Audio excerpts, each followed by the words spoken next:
अगर जिंदगी में स्थिरता न हो, होश न जगा हो, तो चाहे सब कुछ संसार में पा लिया गया हो भला, मगर जो आनंद उठाया जा सकता था उन पदार्थों से जिनके लिए रात दिन एक किया, बहुत मेहनत की, उनको इकट्ठा किया, और जब भोगने का टाइम आया, इंसान या तो बीमारी का शिकार हो जाता है और यह ऐसी हालत में होता है जहां बेचैनी बहुत है, चित्त में कुछ भी अच्छा नहीं लगता, उड़ा उड़ा सा मन रहता है, स्मृति नहीं, कुछ याद नहीं, भूलने की आदत हो गई है।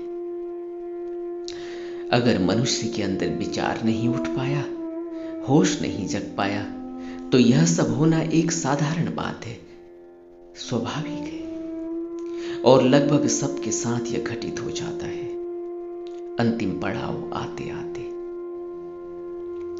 एक बच्चे को आप स्कूल भेजते हैं ताकि उसके अंदर विचार पैदा हो, सोचने समझने की शक्ति जगे। हर बच्चा विद्या की ताकत लेकर ही आया है, लेकिन उसको उघाड़ना होगा। यह कार्य करते हैं हम जब उसको स्कूल भेजते हैं। वो तर्क लगाने लगता है, उसकी बुद्धि काम करने लगती है, एक्टिव होने लगती है। वो तर्क देने लगता है हमारी शिक्षा पद्धति के सहारे, उसके अंदर तर्क जागृति आती है। वहीं दूसरी ओर जो चीज जैसी है उसे वह अब उन आंखों से नहीं देखता जिन आंखों से जब वह बच्चा था तब देखता था, बल्कि अब वह अपनी शिक्षा की आंखों से देखता है, तर्क की आंखों से देखता है। जो उसने पढ़ा है उसको दोहराता है, उस शब्द कोश का सहारा लेता है जो उसने पढ़ा है। यहीं से द्वैत की शुरुआत होती है। जो जैसा है उसको वैसे ही देख पाने की बच्चे की अवस्था से अब वो दूर जा चुका है। अब वो तर्क से चीजों को देखता है, और उसका तर्क अलग है, दूसरे का अपना तर्क है, तीसरे का अपना तर्क है, यानी तर्क मन से पैदा होता है। इस तरह जो चीज एक ही है वह भिन्न भिन्न तरीके से तर्क की आंखों से देखी जाती है, और वहीं विवाद खड़ा हो जाता है। और जहां कोई विवाद नहीं था, जब बच्चे की आंख थी, वही बच्चा अब अपने माँ बाप से ही कहने लगता है कि तुम मुझे कम प्यार करते हो और छोटी बहन को ज्यादा प्यार करते हो, मुझे कम दे रहे हो, दूसरे को ज्यादा दे रहे हो। इस तरह से हमारी प्रज्ञा की शक्ति अनंत खंडों में टूट जाती है। जो अद्वैत था वो द्वैत दिखाई देने लगता है। छोटे बच्चे के लिए जो एक आश्चर्य था कि एक फूल खिला है किसी डाल पर, और वह जब उसको देखता था तो मोहित हो जाता था, खो जाता था पूरी तरह। उसकी चेतना उस फूल में चली जाती थी, उसको कोई होश नहीं रहता था। लेकिन आज स्कूल जाते ही सब टूट गया, खंड खंड हो गया, और आज वह बच्चा उसी डाली पर लगा फूल देखता है, मगर कहता है रेड रोज फ्लावर, लाल रंग का गुलाब। जो बचपन में मात्र फूल था और आकर्षित करता था, आज वह लाल गुलाब में टूट गया है। रंग आ गया, नाम आ गया, इसी तरह गंध आ जाएगी, फिर तितलियां आ गई, भौरे आ गए, शहद आ गया, मधुमक्खी आ गई। यह जीवन का द्वैत है, यही भ्रम है, और यही हमारी बुद्धि है, इंटेलेक्ट है। इसी के सहारे हम संसार में अपना भरण पोषण करते हैं, इसी के जरिए हमारा नाम होता है, हम बड़े आदमी बन जाते हैं। अच्छी बात है, मगर जो चला गया इस तर्क के आते ही, बुद्धि के विकास होते ही, वह है हमारा ओरिजिनल फेस, असली चेहरा, असली आंख जो खंड खंड में टूट गई है। जिस तरह हम इस तर्क और बुद्धि से आगे निकल आए हैं, उसी तरह अब हमें परत दर परत वापस जाना है।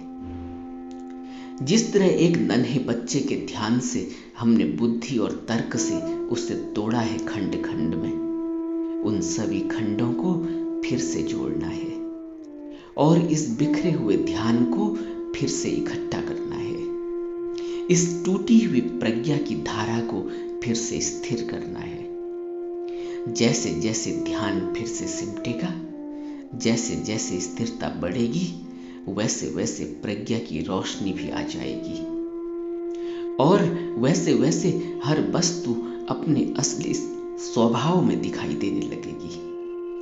इसीलिए ध्यान की अनिवार्यता है। यह जो बात मैंने आपसे कही, यह बिल्कुल भी काल्पनिक नहीं, और यह सब आपके अपनी निजी जिंदगी में अगर फ्लैशबैक करें तो आपको महसूस होने लगेगा कि ऐसे ही है। सोचो, आपने जब तक जर्मन नहीं पढ़ी थी तब तक आप जब कोई जर्मन बोलता था आप ध्यान से सुनते भी थे और आपके समझ में नहीं आए भला, मगर आप हंसते थे। रहस्य सा था आपके लिए कि क्या कहा जा रहा है, मगर फिर आपने जर्मन सीख ली। अब आप जर्मन को वैसे नहीं सुनते और देखते, अब आप उसमें अच्छा और बुरा देखते हैं। अगर कोई गाली दे दे अब जर्मन में तो आपका खून गर्म हो जाता है, आपको गुस्सा आ जाता है।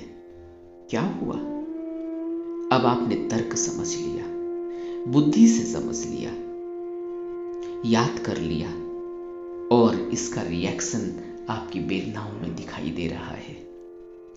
तो ये वेदनाएं कहां से पैदा हुई? यह आपकी बुद्धि से, तर्क से, समझदारी से पैदा हुई है। इसका आपके असली स्वभाव से, उस बचपन से कोई संबंध है? नहीं।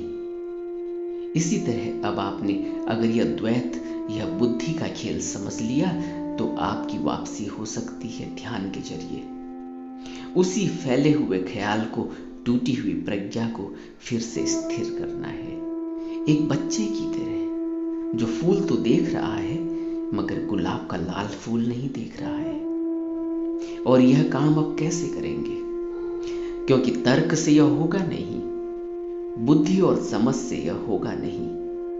तर्क से और तर्क निकलेगा, बुद्धि कई ऑप्शन खड़े कर देगी, कई विधि और बता दी जाएंगी, मगर यह काम नहीं होगा। अब एकमात्र सहारा है ध्यान में स्थिर होना और एक एक विचार को देखते जाना है।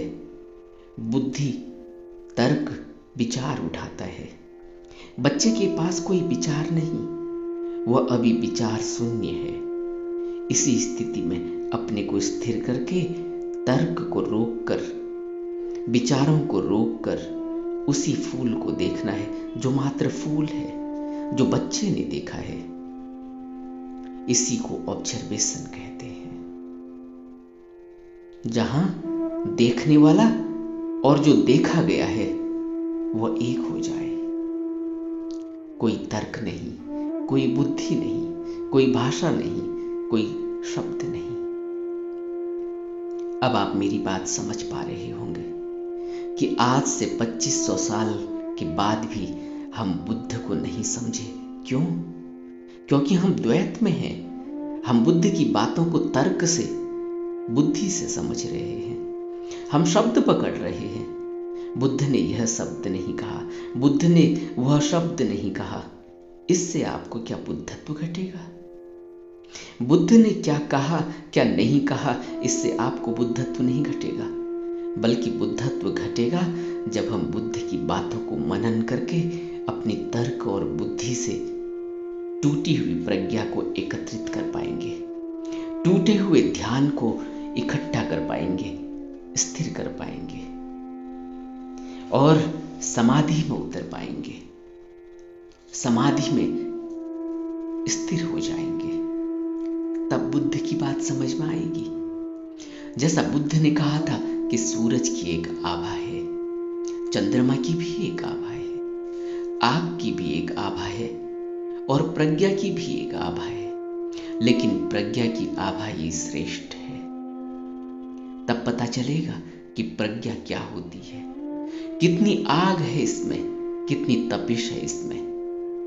यही ध्यान का फल है कि दोबारा से अपनी तरफ मुड़ना है।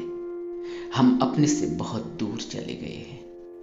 और बुद्धि कहती है कि नहीं नहीं, तुम बुद्ध को फॉलो कर रहे हो, तुम मंत्र जप रहे हो, तुम शील का पालन भी कर रहे हो, मगर तुमने समाज को स्वीकार नहीं किया है।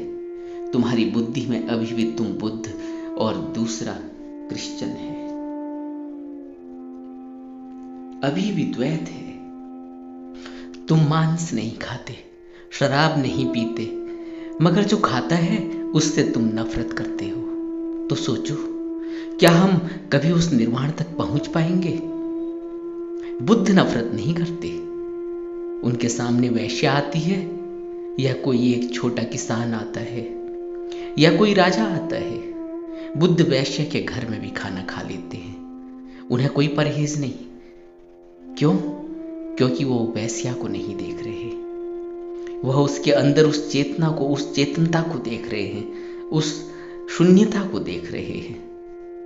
और वो चाहते हैं कि वेश्या भी परम लोक तक की यात्रा कर सकती है, निर्वाण तक की यात्रा कर सकती है।